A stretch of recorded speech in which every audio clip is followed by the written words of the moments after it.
My colleague Ava, who had suffered a terrible accident, was working with her head down, avoiding people's eyes. Suddenly, an inappropriately loud laugh disrupted the somber atmosphere of the office. Look at that battered face. You're like a monster. Monsters shouldn't come to the office. Haha. The unreserved loud voice of our boss, Kevin, struck her heart like a sharp arrow. Ava, who had been holding on until the last moment, finally couldn't hold back and started to shake her shoulders slightly. The moment I saw a tear drop from her face, which she covered with her hands, my head heated up in anger. I'm fed up with losing the smiles of those I care about. With that thought, I began to plan a meeting with a certain person. My name is Tyler. I'm a 35-year-old ordinary office worker. My family runs a hospital, and I was given everything I needed since I was young. My parents allowed me to freely pursue any hobbies or interests I had, and provided a good environment for my education. However, I had no outstanding talents and realized by the time I entered elementary school that I had no particular skills. In contrast to me, my younger brother, 2 years my junior, Kyle, quickly achieved notable results. Kyle, with intelligence much like our father's, continued to deliver results one after the other, quickly becoming the focus of our father's expectations. But I didn't resent that. Instead, I was thankful that I could live freely without any constraints. However, this relationship crumbled fragilely during middle school. While I aimlessly attended a local middle school, Kyle was accepted into a prestigious middle school in New York. Seeing Kyle aiming for medical school to follow in her father's footsteps, I started to feel a sense of alienation. My father also seemed to pay attention only to Kyle, as if I didn't exist. Having lost all confidence, I became unable to attend school and started to shut myself in my room. The one who continued to love me unchanged was my mother. You have your own strengths. Don't worry. There are so many fun things in the world. You don't have to rush. My mother was an optimist and always reassured me that it's okay. Hearing her words somehow eased my anxiety, and I felt that I had value as I was. Thanks to her, I managed to graduate from middle school and went on to a local high school. I had been playing games as a hobby, and on a whim, I decided to create my own game, which was unexpectedly well received when I presented it at the school festival. Seeing me interact with classmates through my game, my mother was very pleased. I'm glad you found something you're passionate about. I still clearly remember her smiling face when she said that. It was soon after that when my mother was diagnosed with a serious illness. The once cheerful mother grew thinner and lost her energy day by day. The treatment started, but it was only enough to slow the progression of the illness, not cure it. The medication made her lose a lot of weight, and she lost her hair. Eventually, she couldn't live at home anymore and spent her days lying in her hospital bed. Just before she passed away, she muttered with a sad face, "Why me? I still want to live." The sight of my grieving mother was so painful that I wanted to look away, and it's deeply etched in my memory. Afterward, I became a working adult and joined a newly established game company. Determined not to disappoint my mother in heaven, I dedicated myself to work every day. "Good morning, you're looking down again. Cheer up." The one who greeted me energetically was my colleague Ava. She was cheerful and friendly to everyone, brightening the atmosphere at work. Not only was her mood uplifting, but she was also highly skilled, having contributed to several hit projects as a programmer. Talented, action-oriented, and beautiful, Ava was indeed a perfect woman. She never got carried away by her abilities and always approached her work with seriousness, which I deeply respected. Ava, with her eyes sparkling, approached me just as I arrived at work. "Hey, I heard we're getting a new department head. I wonder what kind of person they'll be." "Ah, that's right, starting today." The new department head, an elite graduate from a prestigious university, was specially recruited from another company by our upper management. We were initially hopeful about the new department head's arrival, but within a month, we were fed up. The department head, named Kevin, was in his prime working years in his 40s. However, he seemed quite confident in himself and never tried to hide his attitude that he was superior in any situation. "I'm the reason this company's performance improved. Stop complaining and just follow the orders." With an annoyingly loud voice and a pompous attitude, he ordered his subordinates around. Because of Kevin's habit of asserting his superiority at every opportunity, The previously relaxed atmosphere of our workplace gradually became tense and uncomfortable. Kevin, without considering the situation on the ground, kept bringing in more work. As a result, the employees were forced to work tirelessly, ending up with daily overtime. Despite this, since the numbers showed an increase in the department sales, the upper management praised Kevin. This led to a vicious cycle where Kevin's attitude became even more arrogant, and his unreasonable demands on his subordinates continued unabated. It would have been tolerable if he was competent, but when Kevin came along with me to meet a client, insisting on his superiority even there, it ended terribly. During the final discussions with the client, Kevin interjected, "What? You can't even handle this level of work and outsource it to us?" Kevin, as usual, looked down on the client with his condescending attitude. The moment my face turned pale and the client became furious, announcing the deal was off, happened simultaneously. Years of trust one had built with the client were destroyed by a single comment from Kevin. "How could you do this? This client was supposed to work with us for the next 10 years. I protested to Kevin when we got back, but he nonchalantly retorted, "What's the point of any plan if it doesn't make money? It's a waste of time talking to such a small client." Kevin seemed completely unconcerned about the broken deal being his fault. "The company's profit comes first. This is the problem with you. I've been working hard to earn that client's trust. You've made all that effort go to waste because of your actions, Kevin." Kevin glared at me menacingly as I protested impulsively. "If you're going against me, you better be prepared. I can always complain about your work attitude to the upper management." Kevin's veiled threat of punishment made me bite my lip and fall silent. After my mother's death, my performance at the company was all that supported me, having never been recognized by anyone else. Yet, the frustration only grew having to work under such an irresponsible boss. I wanted nothing to do with him anymore, but the pain of having to see his face every day at work was unbearable. Since then, I've been careful to avoid working with Kevin as much as possible. But he kept causing trouble for other subordinates as well. He wouldn't bother to learn document preparation or administrative procedures, saying such simple tasks should be done by subordinates, and dumped everything on us. At times, he would even take documents without asking, including taking documents containing sensitive personal information to another company. It nearly turned into a major crisis, but Ava, who was with him at the time, apologized profusely. Thanks to her, this situation didn't escalate, and it was resolved within our department. But it could have easily become an emergency that threatened the company's existence. Yet, Kevin continued his defiant attitude without admitting any fault. Preparing easy-to-understand materials for the supervisor is the subordinate's job. It was almost a big crisis because of your lack of attentiveness. Ava was the first to lose patience with Kevin's unapologetic behavior. On the day of the personal information incident, Ava invited me out for drinks. She, too, had been troubled by Kevin's terrible attitude on a regular basis. "It's not just today. I went to a meeting with him before, and he started lecturing the client arrogantly, causing a lot of trouble. I thought so.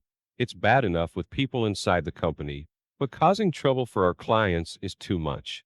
So, Ava and I ended up venting to each other, but there was nothing we could do about it.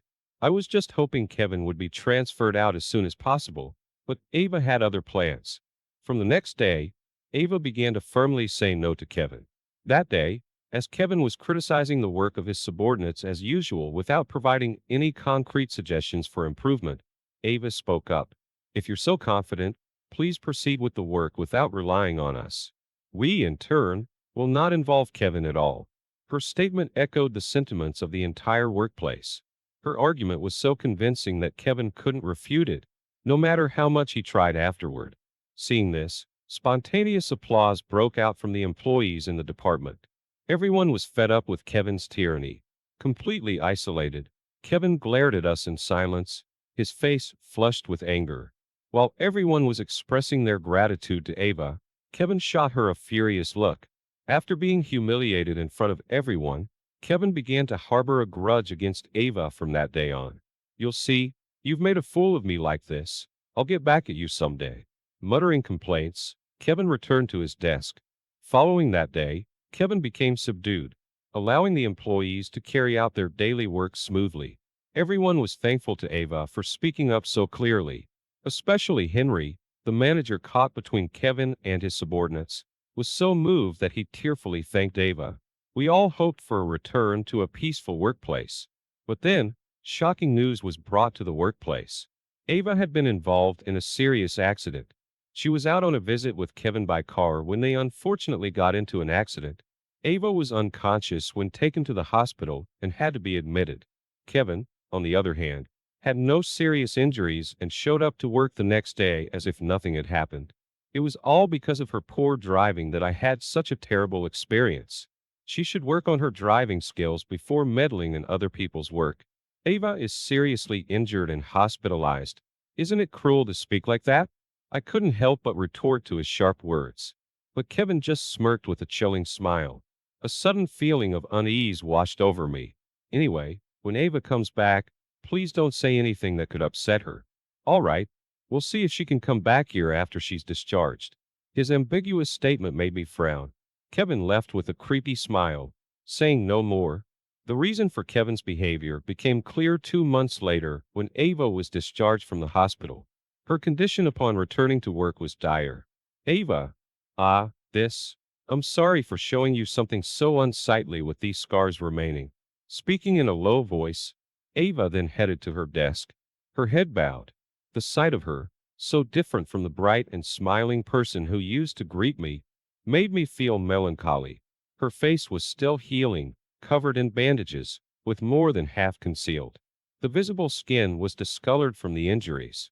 Her eyes and her muscles were contorted, distorting her mouth.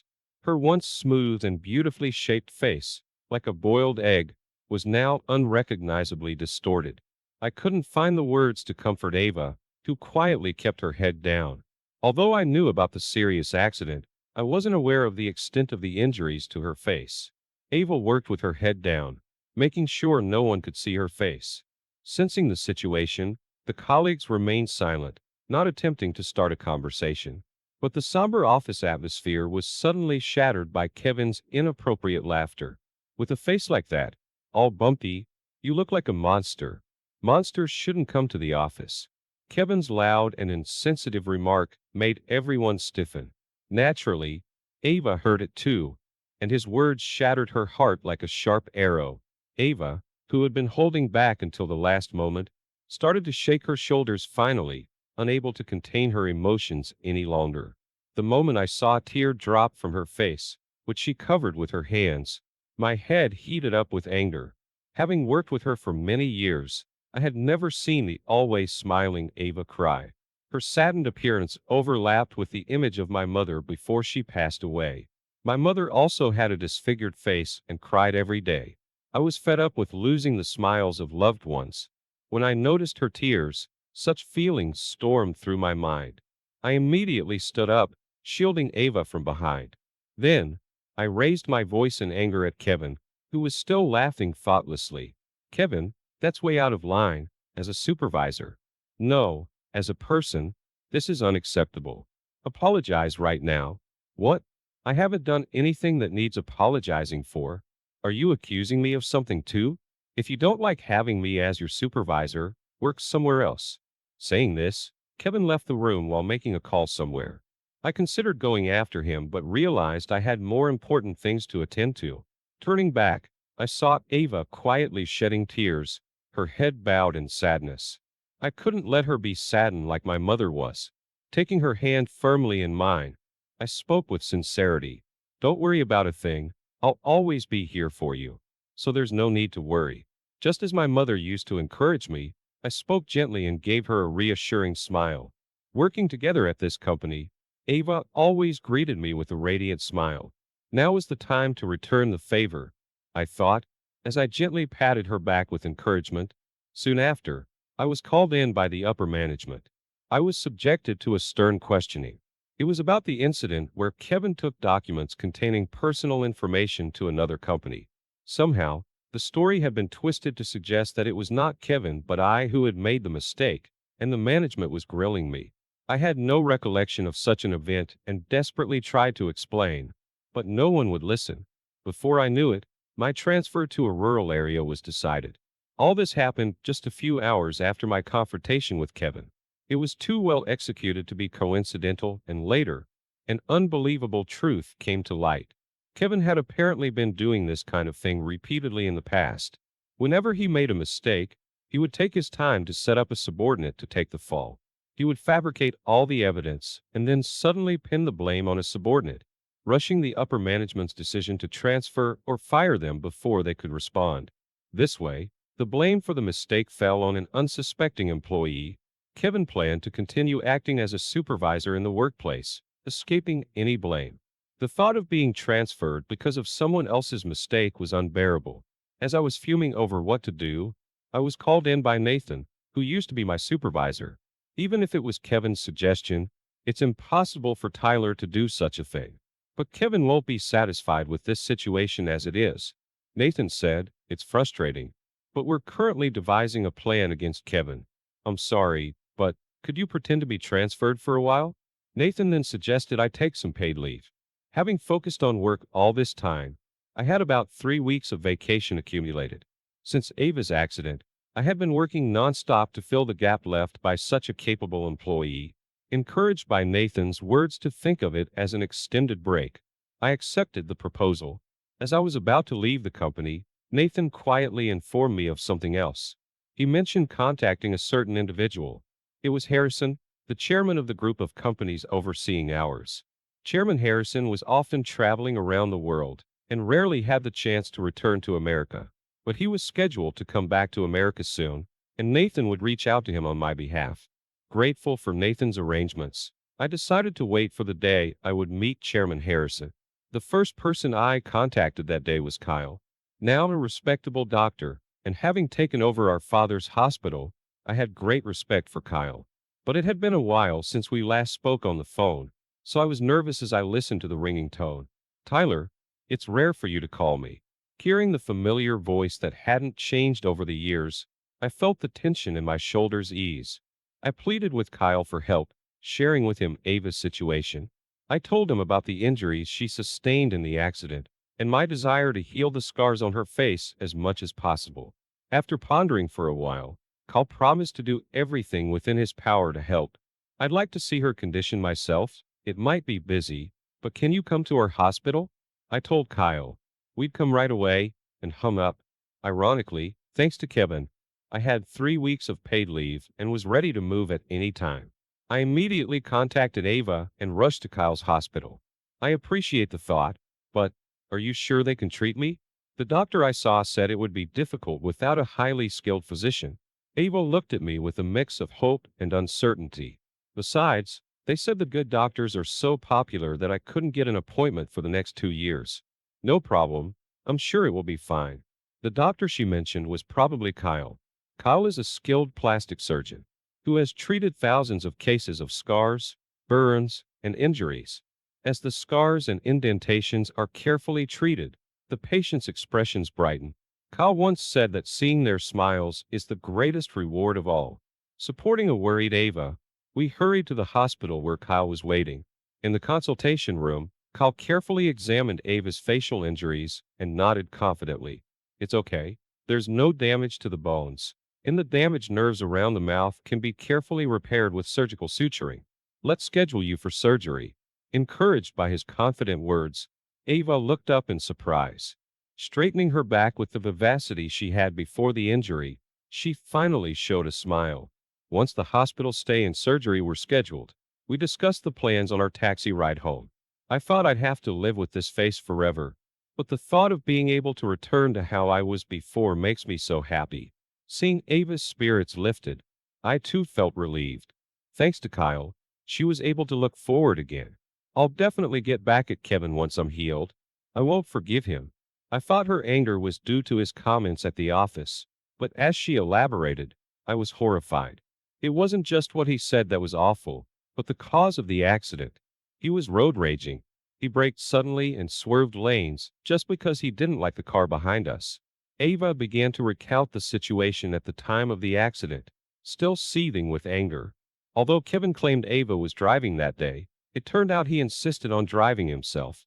But his driving skills were poor, and Ava, sitting in the passenger seat, was nervous. At one point, Kevin sneezed and accidentally hit the brakes. The sudden braking during the drive led to the car behind them honking lightly. However, Kevin, mistaking it for provocation, became furious. He started braking abruptly and swerving to obstruct the lane change of the car behind, thinking of retaliating. Ava tried to calm Kevin down and offered to drive instead, but his pride wouldn't allow him to stop his reckless driving, saying he was just teaching a rude person a lesson. As a result, distracted by the car behind, Kevin caused an accident, but covered up the fact that he was driving during the investigation. Just as he always did at work, he pinned the blame on his subordinate Ava. Upon hearing that, I acted quickly. I checked the dashcam footage from the company car involved in the accident to find the relevant footage. With all preparations complete, I awaited the day of reckoning, feeling relieved. Meanwhile, with Ava and me absent from the company, Kevin was visibly in a better mood. If you defy me, you'll end up like Tyler and Ava. Unable to stay in the company, he threatened, harassing any employee he disliked. As reports of his behavior reached me, my 3-week paid leave came to an end, and it was time to return to work. Executive Nathan called me in and asked me to wait in a room at the company. Chairman Harrison, who had just returned from an overseas inspection, was visiting the company, causing a stir since the morning. Kevin, on the other hand, was eager to meet Chairman Harrison and promote himself, pacing near the office. When Chairman Harrison arrived, he began chatting with Nathan. Kevin, having no business there, hovered nearby, desperate for attention. After about 10 minutes of conversation, Chairman Harrison turned to Kevin with a surprised expression as if he had just noticed him. "Ah, so you're the famous Kevin I've heard about. An elite graduate from a prestigious university, I hear. I've been told your department has seen a significant improvement in performance." "Thank you very much." Even Kevin, as self-centered as he is, seemed unable to behave recklessly in front of the chairman of the group company. "With an employee as capable as you can get along well with that person, I'm sure you'll achieve great results together. After all, that person is one of the most promising talents in our company." "That person? Who might that be?" Ignoring a puzzled Kevin, Chairman Harrison intentionally looked around with an exaggerated gaze. Then, his expression grew stern as he pressed on. "It seems my grandchild is nowhere to be seen here." "Your grandchild works at this company." Kevin, not knowing who he was referring to, started to sweat and panic. Chairman Harrison lowered his voice and interrogated him. "I hope no one has driven my grandchild out of the company." At the menacing tone of his voice, Kevin was trembling and sweating profusely. That's when I, who had been waiting in the next room, made my appearance. Tyler, ignoring Kevin, who was staring at me in shock, I turned to Nathan. "Thank you for the 3-week break. It was very refreshing. I'm glad you could rest. Keep up the hard work." At that point, Kevin seemed to realize something as he stared intently at me. Then Chairman Harrison approached me, starting a cheerful conversation. "I thought you might have been transferred out since you were gone." As if I could be transferred from a subsidiary company owned by my grandfather. Saying that, I slowly turned to look at Kevin. He must have been quite taken aback by the unexpected turn of events. His eyes were wide open and his mouth was moving silently.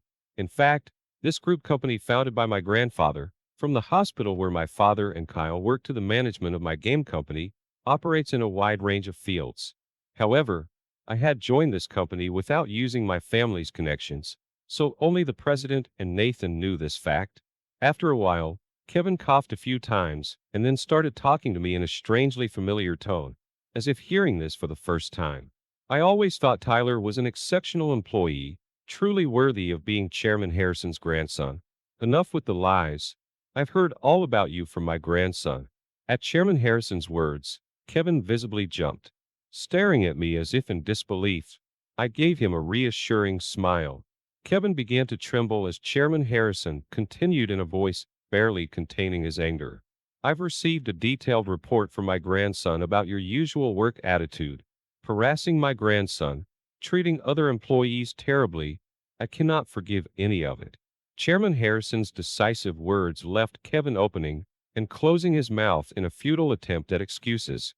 But no sound came out as he faced the chairman's intense gaze. "Moreover, you caused an accident and then fled, pushing the blame onto a subordinate. Leave this company immediately. At the loudness of Chairman Harrison's voice, Kevin must have realized that everything was exposed. Unable to make his usual excuses, he let out a pitiful cry and staggered out of the company. Afterwards, the company submitted the dashcam footage to the police. In fact, our company's dashcams were the type that recorded not only the front and rear of the vehicle, but also the interior. The footage clearly showed Kevin's reckless driving at the time of the accident. This became irrefutable evidence, revealing that Kevin was indeed driving. Kevin, having caused the accident, had the paramedics take Ava away first. Then he falsely reported to the police that the severely injured Ava was the one driving. Normally, such a thing would be difficult to cover up, but it turns out Kevin's uncle holds a significant position within the police force and tried to sweep it under the rug. Apparently, his uncle also found it inconvenient to have a relative involved in a scandal, and Kevin had been let off for minor offenses like parking violations in the past. He must have thought he could hide this accident as well. Kevin's cowardice in engaging in reckless driving and then trying to pin the blame on Ava outraged the employees anew. Ava, unaware of these details, was quite shocked to learn the truth. Ava, preoccupied with her facial scars, never dreamed she would be made responsible for the accident. It was all a part of Kevin's despicable scheme to evade responsibility.